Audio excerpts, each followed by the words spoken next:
जय हिंद दोस्तों, आप सबको इंडिया में जान पर स्वागत है। दोस्तों आज मैं 3 टॉपिक पर आपको अपडेट देने वाला हूं। काफ़ी छोटा वीडियो होने वाला है। पहला टॉपिक ये है कि आज पाकिस्तान का एक फाइटर एयरक्राफ्ट क्रैश हो गया है पंजाब में, और वो पाकिस्तान का F-7 है जो हम MiG-21 के नाम पर हमारी एयरफोर्स में इस्तेमाल करते हैं। और MiG-21 का क्रैश रिकॉर्ड क्या है, इंडिया की बात कर रहा हूँ, वो आप अच्छे तरीके से जानते हो।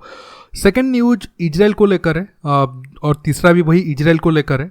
एक तरीके से आप सबको पता होगा 2021 में जब इजराइल और पैलेस्टीन की जंग हुआ था, और 2014 के बाद जो एक तरीके से बड़ा झड़प था, उसमें आयरन डोम इजराइल को पैलेस्टीन या फिर गाजा पट्टी से जो रॉकेट और छोटे छोटे मिसाइल फायर हुए थे उस हमले से बचाए थे। तकरीबन 3800 छोटे मोटे रॉकेट को मार गिराने में आयरन डोम कामयाब हुआ था।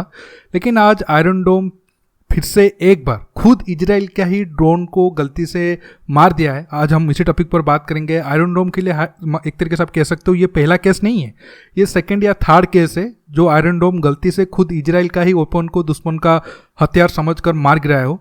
तीसरा वही इजराइल, सीरिया और रसिया को लेकर है। आप सबको पता होगा 2-3 महीने पहले सीरिया में इजराइल के एयरफोर्स F-16 और F-35 मिलकर, F-15 भी शामिल था, मतलब जो रेड में कौन से एयरक्राफ्ट गए थे इजराइल तो उसका खुलासा नहीं किया था। ये 3 अच्छे एयरक्राफ्ट इजराइल के पास है, तो उम्मीद कर सकते हैं ये तीनों में से कोई एक एयरक्राफ्ट या फिर तीनों ही एक तरीके से ग्रुप फॉर्मेशन बनाकर सीरिया के ऊपर अटैक करने के लिए गए थे। और जिस पोर्ट में सीरिया की पोर्ट पर अटैक हुआ था वहाँ पे कुछ ही दूरी पे S-400 सिस्टम तैनात था, 15-20 किलोमीटर दूर पर। फिर भी S-400 सिस्टम इजराइल के ऊपर हमला, इजराइल के एयरफोर्स के ऊपर हमला नहीं किए थे। लेकिन अब पहली बार कुछ दिन पहले जो S-300 सिस्टम है वो इजराइल की एयरफोर्स पर मिसाइल दागे हैं। उसी टॉपिक पर भी बात करेंगे। जानने के लिए आप आखिर तक की वीडियो को देखते रहिए और ज़्यादा से ज़्यादा लाइक शेयर करना बिल्कुल मत भूलिए। देखिए सबसे पहले पाकिस्तान के ऊपर आते हैं। देखिए आप सबको पता होगा पाकिस्तान हमेशा हमारे जब एयरक्राफ्ट क्रैश होते हैं उनका मजाक उड़ाते हैं। लेकिन अब आप आगे जाकर देखना 4-5 साल के बाद जो हमारे पुराने फाइटर एयरक्राफ्ट इंडियन एयरफोर्स में शामिल है, जैसे MiG-21 खासकर मैं बता रहा हूँ, वो सब रिटायर हो जाने के बाद जब हम खुद तेजस का ज़्यादा ऑर्डर करेंगे, इसके बाद AMC, TTPF जेट या फिर MMRC-2 टेंडर में जो भी फाइटर एयरक्राफ्ट आएगा 2030 के बाद से आप देखोगे या फिर क्रैश होने की रिपोर्ट इंडिया में गिरता जाएगा और पाकिस्तान में बढ़ता जाएगा। रीजन ये है, पहले पाकिस्तान हमेशा वेस्टर्न ओरिजिन के एयरक्राफ्ट को इस्तेमाल करता था और इंडिया सोवियत ओरिजिन या फिर रशियन ओरिजिन के। आप सब जानते हो अमेरिका और फ्रांस टेक्नोलॉजी के मामले में रशिया से बिल्कुल आगे हैं।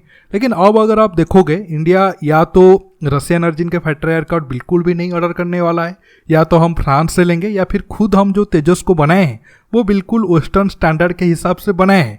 इसीलिए एक भी तेजस जेट आज तक क्रैश नहीं हुआ है। लेकिन अगर आप पाकिस्तान के एयरफोर्स को देखोगे, पाकिस्तान अब चीन के ऊपर बहुत ज़्यादा डिपेंड करने वाला है। और F-16 कुछ साल के बाद, 8-10 साल के बाद जब सारे F-16 रिटायर्ड हो जाएंगे तब सिर्फ पाकिस्तान के एयरफोर्स में चाइनीज ओरिजिन के फाइटर एयरक्राफ्ट ही होंगे। और आप सब जानते हो चाइनीज ओरिजिन के फाइटर एयरक्राफ्ट टेक्नोलॉजी के मामले में रशियन ओरिजिन के फाइटर एयरक्राफ्ट से भी और कम है उनका स्टैंडर्ड। तो आगे ये जो क्रैश की रिपोर्ट, जैसे मैंने आपको कहा, ये तो चलो ठीक है, F-7 चाइना ने MiG-21 का लाइसेंस लाकर रसिया से F-7 को बनाया था। जो अब J-17 है या फिर जो J-10 जेट पाकिस्तान चीन से लिया है वो भी और ज़्यादा क्रैश आगे होने वाला है, बस कुछ साल का इंतजार है। अब आते हैं इजराइल के ऊपर। पहले बात करते हैं आयरन डोम फेल होने के ऊपर। देखिए जैसे मैंने आपको शुरू में कहा था, आयरन डोम आप एक तरीके से ऐसे समझ सकते हो दुनिया में एक लौता मिसाइल डिफेंस सिस्टम है जो बहुत ज़्यादा बैटल टेस्टेड है, और उसका रिकॉर्ड के सामने दुनिया के कोई भी मिसाइल डिफेंस सिस्टम टिक नहीं पाएगा, या फिर उस हिसाब से उसको बैटल टेस्टेड नहीं किया गया होगा। हाँ, उसका रेंज बहुत ही कम है, 70-80 किलोमीटर है, और छोटे मोटे रॉकेट और मोटार को मार गिराने के लिए या फिर छोटे मोटे ड्रोन को मार गिराने के लिए ये मिसाइल डिफेंस सिस्टम बहुत ज़्यादा कारगर है। हालांकि ये शॉर्ट रेंज में हेलीकॉप्टर और फाइटर एयरक्राफ्ट को भी मार गिरा सकता है, लेकिन ये इसी जो जैसे पैलेस्टीन की तरफ से या फिर गाजा पट्टी की तरफ से जो मोटार दागा जाता है या फिर छोटे छोटे रॉकेट दागा जाता है उसको रोकने के लिए ये सबसे बेस्ट है। लेकिन प्रॉब्लम ये है कि पिछले 2-3 साल में ऐसे 2 से 3 बार हुआ है जो खुद का इजराइल की ही ड्रोन है या फिर इजराइल का ही हथियार है, उसे आयरन डोम सिस्टम दुश्मन के हथियार समझकर मार गिराया है। इसके पीछे वजह ये हो सकता है, जो छोटे छोटे ड्रोन होते हैं उसमें FOE सिस्टम नहीं होता है, फ्रेंड और एनिमी सिस्टम। उसी वजह से शायद ये मिसाइल डिफेंस सिस्टम कंफ्यूज हुआ होगा। और मुझे लग रहा है शायद इजराइल ओरिजिन के जो मिसाइल डिफेंस सिस्टम है, इसमें थोड़ा बहुत ये प्रॉब्लम है कि ये खुद अपने देश के ही हथियार को नहीं समझ पाते हैं। क्योंकि आपको पता होगा बालाकोट के टाइम में हमारे जो स्पाइडर मिसाइल डिफेंस सिस्टम थी उसके साथ भी सेम गलती हुई थी। हमारे खुद के हेलीकॉप्टर को वो पाकिस्तान के हेलीकॉप्टर समझकर मार गिरा दिया था। तो ये छोटा मोटा शायद उनमें प्रॉब्लम आ सकता है। हालांकि इजराइल की तरफ से इसको लेकर तो कोई खुलकर नहीं बताया गया है, लेकिन मुझे लग रहा है ये प्रॉब्लम शायद हो सकता है जिसको लेकर कंफ्यूजन हुआ होगा ये आयरन डोम सिस्टम को कि नहीं, ये जो ड्रोन है वो पैलेस्टीन की तरफ से आया है और उसे मार गिरा देना चाहिए। लेकिन बाद में पता चला कि ये खुद की उनके इंटेलिजेंस, जो आर्मी का इंटेलिजेंस विंग है, उनका ही ड्रोन था और वो खुफिया रेकी करने के लिए ही गया था। अब आते हैं फिर से वही इजराइल, सीरिया और रसिया के ऊपर। देखिए, आप एक तरीके से कह सकते हो 2018 के बाद 2018 में सीरिया को रसिया ने S-300 सिस्टम दिया था। हालांकि बाद में S-400 सिस्टम भी तैनात है, लेकिन अभी तक S-400 सिस्टम से कोई भी मिसाइल फायर नहीं हुआ है। ऑफिशियली S-300 सिस्टम से भी कभी भी कोई मिसाइल फायर नहीं हुआ था। ये पहली बार, मतलब सीरिया में डिप्लॉय होने के 4 साल बाद पहली बार 10 दिन पहले जब इजराइल ने बॉम्ब गिराने गया था सीरिया के एक घर में, जो सीरिया के हिसाब से वो एक साइंटिफिक लेबोरेटरी था या फिर साइंटिफिक रिसर्च वगैरह हो रहा था। लेकिन इजराइल का आरोप था कि उस घर में ईरान से दिए हुए मिसाइल और हथियार वगैरह था, जो आगे जाकर सीरिया, लेबानन और गाजा पट्टी में आता और वो फिर से इजराइल के ऊपर ही इस्तेमाल होने वाला था। इसलिए इजराइल क्या किया कि वो हथियार उसके दुश्मन के हाथ फाइनल पहुंचने से पहले ही सीरिया में जो वेयर हाउस था इजराइल के हिसाब से, उसे वो तबाह कर दिए और तकरीबन 22 मिसाइल दागे थे वो वेयर हाउस को तबाह करने के लिए, और वो वेयर हाउस भी तबाह हो गया है। लेकिन उसी रेड के दौरान S-300 सिस्टम से भी मिसाइल फायर हुआ है।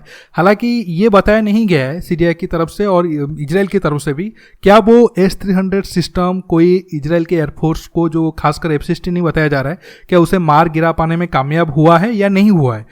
हालांकि अगर आप देखोगे 2015 में इजराइल और रूसिया के बीच डील हुआ था। सीरिया में जब भी इजराइल के एयरफोर्स रेड करने जाएगा तो सबसे पहले वो रसिया को बता देंगे कि हम इस एरिया में आज बॉम्ब गिराने वाले हैं। तो रसिया की जो मिसाइल डिफेंस सिस्टम होगा या फिर रसिया की आर्मी जो अगर वो नज़दीक होगा तो वो इजराइल के ऊपर अटैक नहीं करेंगे और इजराइल उनके ऊपर अटैक नहीं करेगा। लेकिन पहली बार 7 साल के बाद ये डील एक तरीके से टूटा है। और एक तरीके से मुझे मतलब मैं समझ भी नहीं पा रहा हूँ तो सीरिया किस लॉजिक से रसिया को S-300 और S-400 सिस्टम तैनात करने दिया, या फिर सीरिया की बशर अल असद को लगा कि नहीं, इजराइल के खिलाफ रसिया हमारी मदद करेगा। जब इजराइल जब चाहे तब सीरिया में बॉम्ब गिरा सकता है और रसिया उनके ऊपर कुछ भी एक्शन नहीं लेगा, तो फिर रसिया का उस एरिया में तैनात होना ना होना से क्या फ़र्क पड़ता है वो तो समझ में नहीं आता है। लेकिन रसिया पहली बार 7 साल के डील के 7 साल बाद और मिसाइल डिफेंस सिस्टम तैनात होने के 4 साल बाद इजराइल के एयरफोर्स के ऊपर अटैक किया है। और मुझे लग रहा है कि ये यूक्रेन वाला जो जंग है उसको लेकर हो सकता है, क्योंकि जो जेलेंस्की है एक तरीके से आप कह सकते हो वो यहूदी है और रसिया ने खुले तौर पर उनका यहूदी होने के ऊपर भी बोला है और नेगोशिएशन भी चल रहा था। जो अभी नफ्ताली बेनेट है वो बीच में रसिया विजिट पे गए थे और नेगोशिएशन करने की कोशिश भी किए थे। शायद उस एंगल हो सकता है, इसी वजह से रसिया ने गुस्से होकर इजराइल के ऊपर अटैक किया है। दोस्तों, आज के टॉपिक में बस इतना ही। आपको ये वीडियो कैसा लगा नीचे कमेंट बॉक्स में कमेंट करके बताइए, और ये वीडियो को ज़्यादा से ज़्यादा लाइक शेयर करने के साथ साथ आप मेरे चैनल को सब्सक्राइब करिए और सब्सक्राइब बटन के पास जो बेल आइकन है उसे प्रेस करिए ताकि आगे आप मेरे आने वाले वीडियो को मिस ना कर सके। दोस्तों, रुकता हूँ, बहुत जल्द और एक नया टॉपिक के साथ मिलूंगा। नमस्कार, जय हिंद।